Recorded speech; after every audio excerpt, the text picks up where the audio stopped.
논어 읽기 시간입니다.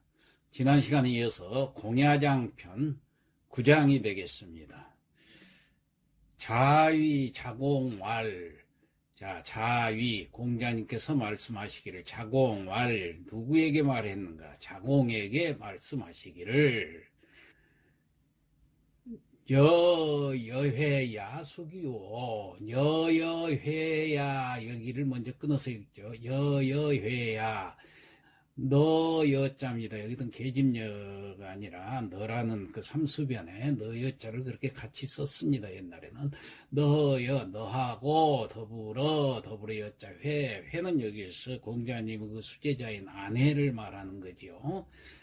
너하고 아내하고, 그러니까 자공하고 아내하고 중에서 그런 얘기예요. 야는 여기서는 음절을 조정하는 어조사이기 때문에 이건 접속사로서 그냥 해석을 안 하면 돼요. 그 다음에 수구는 누구 숙자인데, 이 숙자는 누구라는 그 주어진 범위 내에서 선택하게 하는 그 의문문에 사용하는 의문대사입니다. 그래서 이게 의문문이에요.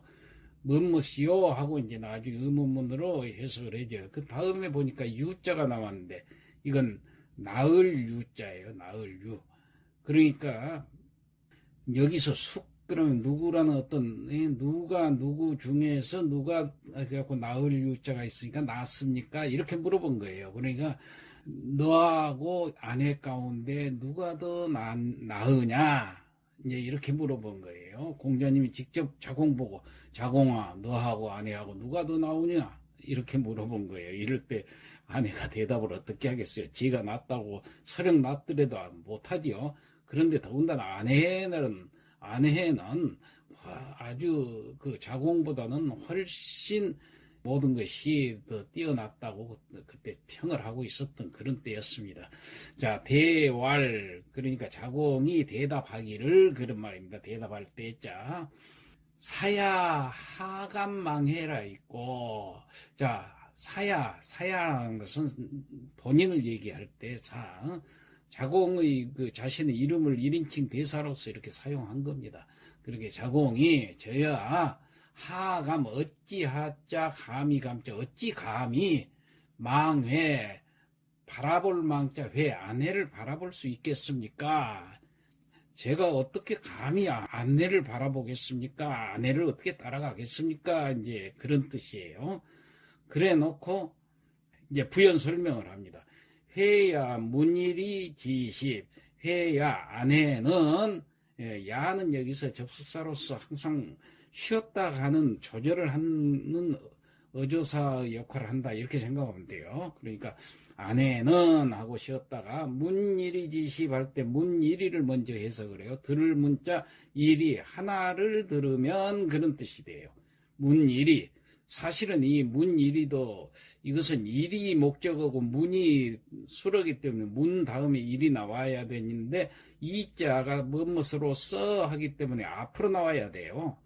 그래서 이 문일 이렇게 쓰는 것이 원칙인데 이게 도치된 것입니다. 자, 지십, 그러니까 하나로서 알지자 열십자, 열을 안다 그 말이에요. 그러니까 일이지십 그 말이에요.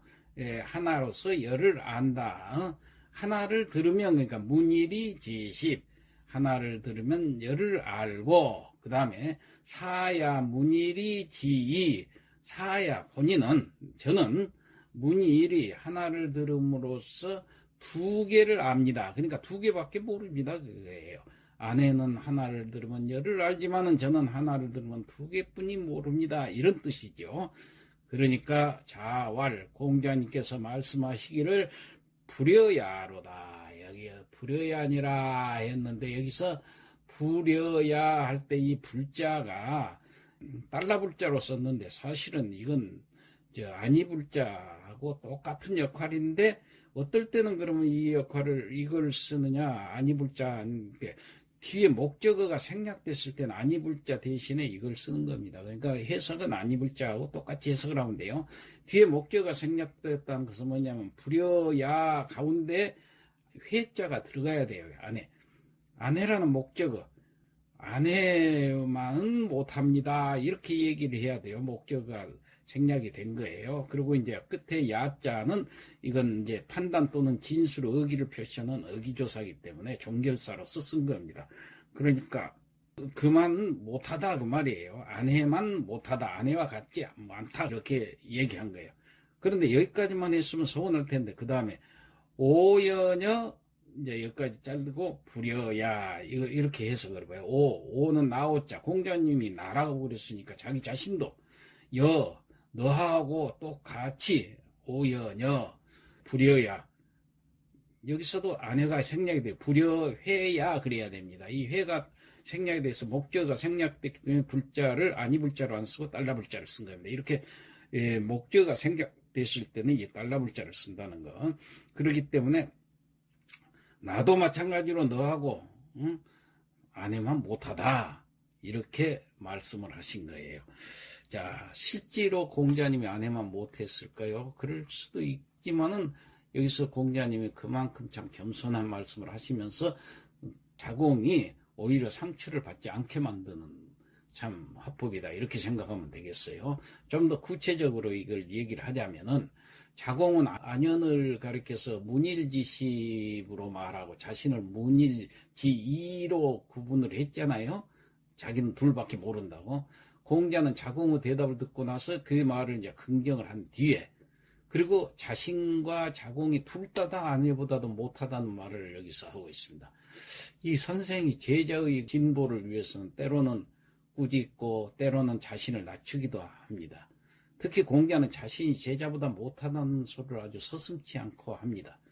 이로써 이제 제자들이 절망의 늪에 빠지지 않고 어려운 학문을 계속했을 것으로 그렇게 짐작이 갑니다. 이 조금 더 부연해서 말씀드리자면 공자의 그 제자들은 각자가 그 독특한 개성을 가지고 있었어요.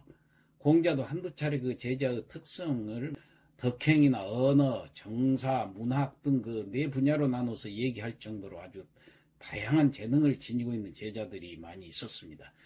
거꾸로 또 제자들도 이 공자, 이 선생을 두고 다양한 평가를 했습니다. 자로는 사사건건 공자의 그 처신의 트집을 잡으면서 불평을 터뜨렸어요. 자로는 공자하고 나이 차이가 9살밖에 안 되기 때문에 어떻게 형 아우 같은 어떤 그런 처지이기도 하고, 잘하면 뭐 친구 같은 나이죠. 그렇기 때문에 함부로 대할 때도 많았어요. 또 염구는 공자가 학문 세계를 이해하지만은 너무 힘이 들어서 계속 나가기 어렵다고 투정을 부리기도 하고 그랬죠. 이 논어를 보면은 다 그게 이제 드러나 있습니다. 그 제자들 중에서 이 안연만큼은 아주 돋보이는 인물이었습니다. 이 안연은 학문, 특히 이제 공자 그 학문의 세계에 아주 깊이와 넓이가 아주 굉장했던 그 선생님의 그 깊이와 넓이를 보고 그대로 자신도 그걸 일으켜 세우려고 아주 노력을 하면서 아주 사사곡을 불렀던 사람입니다. 사사곡이라는 것은 선생님을 사모하는 곡이죠. 그러면서 뭐라고 그랬느냐. 선생님은 우러러볼수록 더욱 높아만 가고 뚫고 들어갈수록 더욱 단단해 보인다. 바라보니 어느 틈에 앞에서 손짓하더니 문득 뒤에서 채찍질 하시네. 선생님은 차근차근 배우는 사람을 이끌어가는구나 하고 이 사사고고를 붙은 거예요. 안연이. 자, 공자는 제자들이나 동시대 사람들에게 아주 성인으로 추앙받을 정도로 절대적인 그 높이에 서 있었습니다. 그 학문의 높이라든가 인격의 높이가 그렇기 때문에 그 높이에서 제자들을 억누를 수도 있었겠지만 그 높이 자체를 늘 공자님은 불편해하고 이 평지로 늘 내려오려 했습니다. 그래서 제자와의 그 관계에서도 늘 뒤에서 채찍질하고 했지만은 자기 혼자 저 높은 곳으로 올라가서 명령을 하거나 그러지는 않았어요. 자, 이 구절을 보면 실제로 그 제자 아래 서기를 자처하고 있다는 것을 알 수가 있잖아요. 공자의 그 선생 역할은 그 선생과 학생은 그 어떤 그런 상하관계가 아니고 서로 주고받는 어떤 교학 성장의 관계로 이렇게 생각했던 것 같습니다. 그래서 공자 학파는 선생이 후생이 되고 후생이 선생이 되며 학업을 한 걸음씩 앞으로 진척시키는 그 신뢰의 공동체였다는 것을 알 수가 있겠습니다. 자, 그러면은 오늘 이 9장을 선독을 해보겠습니다. 공야장 9장 자위 자공왈 공자 자궁에게 말씀하시기를 여여 회야 수규요 너와 회 중에서 누가 나으냐고 하자. 대활 사야 하간 망해일이 있고 자궁이 이르기를 제가 어찌 감히 회를 바라보겠습니까 하니 회야 문의일이 지시하고 회는 하나를 들으면 열을 알고 사야 문의일이 지하노이다.